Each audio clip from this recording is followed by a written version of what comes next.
Pure Experiences. Welcome to the voice version of the blog, Pure Experiences. You are listening to the article, Afflictions of the Mind Part 4.2, The Prison of Beliefs. Published on the 7th of September 2016 by Tarun Pradhaan. Published on pureexperiences.blogspot.in.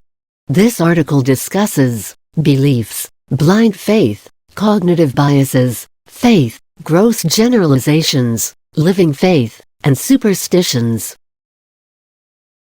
4.2. Cognitive biases, gross generalizations, superstitions and faith. Cognitive biases, or simply biases, they are aberrations in the mind that prevent a person from thinking correctly. These are so universal that one can call them inherent. These have deep roots in the evolutionary history of the mind, and also are caused due to socio-cultural indoctrination. What a bias does is, makes one reach illogical or incorrect conclusion by injecting a belief in the thinking process. This is often fully automatic and the person is not even aware of his bias. Sometimes even when the presence of a bias is shown, the person refuses to accept it. Reason, justification of belief, I cannot be wrong, aka stupidity. There are hundreds of biases, and surprisingly or not many people are aware of them. Many psychological and social studies have been done on them and exotic names are assigned to them. See the video description for an extensive list of biases if you are interested and unbiased towards reading them. One need not memorize the list, just knowing that one can have these biases helps to remain uninfluenced by them. However, I recommend doing a small exercise, read them and see them if you are afflicted by some of them, or most of them. This alone will raise your awareness sufficiently. If you are open-minded, it will start a process of cleansing them from your mind. Awareness is the key. Once you know, you don't have any excuse to be biased again. I'm going to mention some of the common ones, because we all suffer from them. Here is a short list. Groupthink. Perhaps the most universal bias, aka herd mentality. One tends to accept something as truth simply because everyone else seems to accept it. One needs to decouple the democratic acceptance from actual fact, and the bias goes away.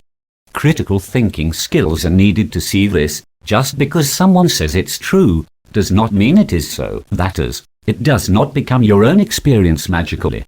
And just because a number of people say so, it does not become a truth somehow. If a large group of people believe in something that is not founded in experience of even one of them, it is just mass stupidity. Cherry picking, aka confirmation bias. One tends to pick out the information that supports his existing beliefs from a pile of available information.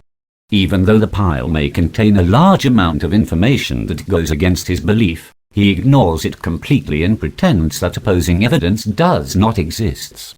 It is a common bias and even intelligent people suffer from it and use it to justify their beliefs or actions. One can get rid of it by intentionally looking for opposing evidence and open-mindedly accepting it. This will destroy the root belief too. Framing. People are susceptible to the way an idea is presented. If it is presented in a positive way with lots of positive-sounding words, it is automatically believed to be positive or good. And vice versa. The positive words direct an untrained mind to take the idea as positive too, and suppress any critical thinking that can occur if it is presented neutrally. Advertisers use this bias to sell their often ordinary products effectively. A doctor holding a toothbrush makes it more acceptable. A pretty model drinking a soup of chemicals, aka cold drinks, makes you go and drink it robotically. Politicians use negative framing to demonize their enemies, making it easy to kill them. So tags like terrorist, enemy of the nation or framed charges are used effectively without evoking public suspicion. Appeal to authority. The unconscious belief that if a famous or respected person has said something, it must be true. The fact of the matter must be evaluated via direct experimentation that provides a direct experience of the subject, rather than blindly believing some authority. Note that if an authority says something, Its chances of being correct go up, but it does not become correct.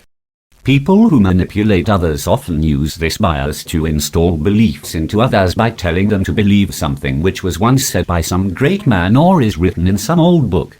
People obey reason, this bias. Selective perception. We see what we want to see, or see only that which we believe is true. So if we believe that a person is bad morally, we selectively see only his bad actions. This often escalates hate for no reason, and causes harm. Another good example is a suspicious person seeing most of the actions of their partner as an attempt to conceal cheating. This often leads to a failure of marriage or a miserable married life. If one believes that a magical ritual is going to get him what he wants, he will see events, among random events, that bring him closer to his goal as effectiveness of the ritual, and ignore the events that do not confirm his belief. False causation. The tendency to assume that if two events happen at the same time or one after the other, one causes the other. The events may be completely unrelated or at most correlated. But correlation is not causation. Wishful thinking.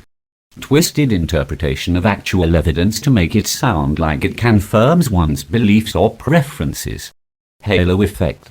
The spillover of one quality of a person into his other assumed qualities. For example, a beautiful person is automatically assumed to be ethical or truthful. A rich person is assumed to be a great person, and so on. One good quality does not guarantee goodness in every other area.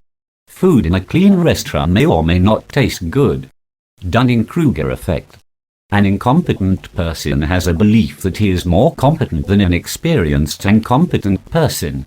This happens because an incompetent person is incapable of seeing the difficulty of achieving expertise in something. Not only an incompetent person is so, he is unaware that he is so. This causes the boss syndrome, where those who don't know about a field or subject claim to know the most. Gross generalizations. This may sound like a bias. It is a bit inherent but more of an acquired belief. It is the tendency to believe that a special case applies to the total class. The class can be people or objects or cultures, anything. It has some evolutionary roots, as it helps in survival. The sight of a tiger killing and eating another man is enough to apply the tag of dangerous to all tiger kind. This of course helps a lot, as all tigers are mostly the same. However, this ancient tendency still continues till today when the extent of human experience is vast and diverse. No two persons are same, so the characteristics of one cannot automatically transfer to other just because they can be categorized based on some random criteria, such as nationality or race or language.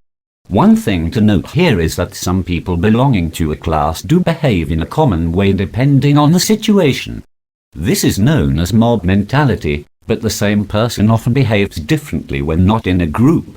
Sometimes there is some justification for generalization, for example when taking decisions about a large group of people, as in long-term planning by governments.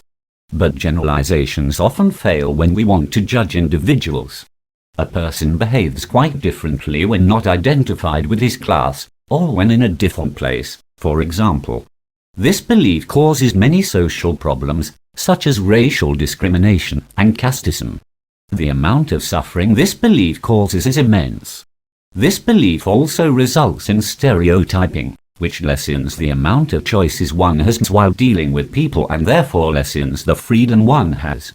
To get rid of this belief, one needs to throw away the huge amount of classes and categories we put people into, and see clearly that an individual is a unique and dynamic entity. One must consider some practical aspects too, and act wisely and safely when the situation demands. Go ahead and make sweeping generalizations when your survival is at stake. This is the purpose of it anyway. For example, there is a general belief that slum dwellers are mostly criminals, immoral people whose actions are driven by need for money. They have none. Of course, it is not applicable to all slum dwellers. Some of them can be nice and helpful people and most may be just harmless. So do I take a shortcut via a slum while going home late in the night? Well, the choice should be obvious here. Just make a gross generalization and take the other longer way. The same behavior, similar attitude, when the survival is not an issue, becomes plain stupidity. But then many people connect everything to survival most of the time, and keep acting gross on grossly generalized beliefs. Did I just make yet another gross generalization here? Superstitions. This class of beliefs are bottom of the barrel kind, but one should not underestimate them. Even intelligent and educated people suffer from superstitions. They are irrational fantasies that take the form of truth. People act on them robotically, no offense to robots. One can easily trace a superstition to an irrational fear, or some desire. The fear or desire is so strong that it twists the mind into believing very strange things. There are numerous examples of superstitions. Usually uneducated people suffer from them. But indoctrination or blindly following others results in even educated, sane people getting afflicted by them. We see a lot of superstition in religious people and even the so-called spiritual people. The reason is that the religious or spiritual ideas promise a lot of magical stuff, which is nowhere to be seen when it comes to direct experience. And therefore believers in that stuff must rely on blind beliefs to make them true. There are some harmless kinds of superstitions, like wearing your lucky shirt or underwear on the day of a job interview. But some superstitions do cause harm, such as burning a widow with her husband's dead body in order to send her to heaven to serve her husband there. How amusing. But the suffering caused to the person who is affected by these superstitions is immense. How to get rid of superstitions? Trace them back to the fear you have and kill the fear. Once you are convinced that acting in some stupid way to avoid some fear is not going to help a lot, you can let go of the superstitious beliefs, and the odd behavior drops away. If it is a desire, for example, to pass in an exam, realize it clearly and consciously that actually reading a textbook will help more than burning incense in front of it. There is no causal connection between incense and your memory here, just to be explicit and obvious. If you acquire the superstition from parents, friends, books, religions, movies or society, question it and try to find a basis. If you don't find it based on your experience, or if you can't find even one trustworthy person who experienced it, you need to simply let go of the superstition. Consciously and intentionally not acting on a superstitious belief helps. This is the fastest way to get rid of them.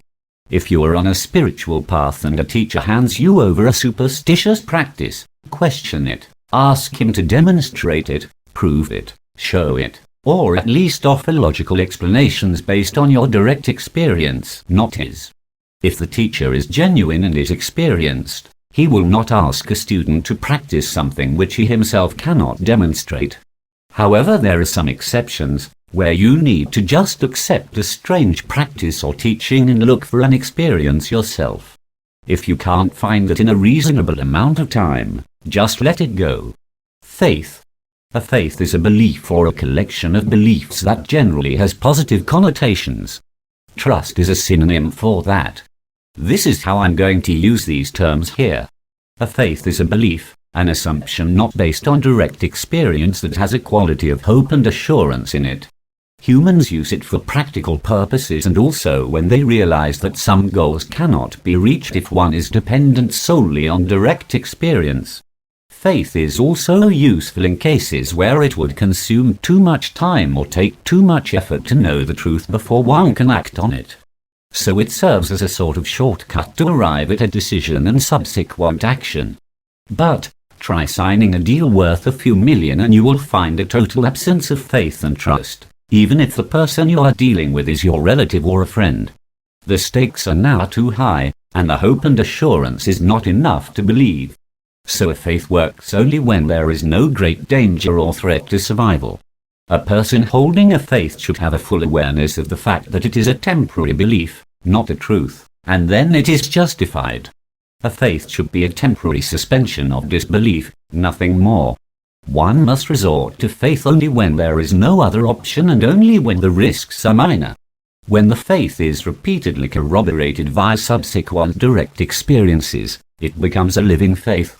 A living faith is beneficial because it makes you progress and brings you knowledge.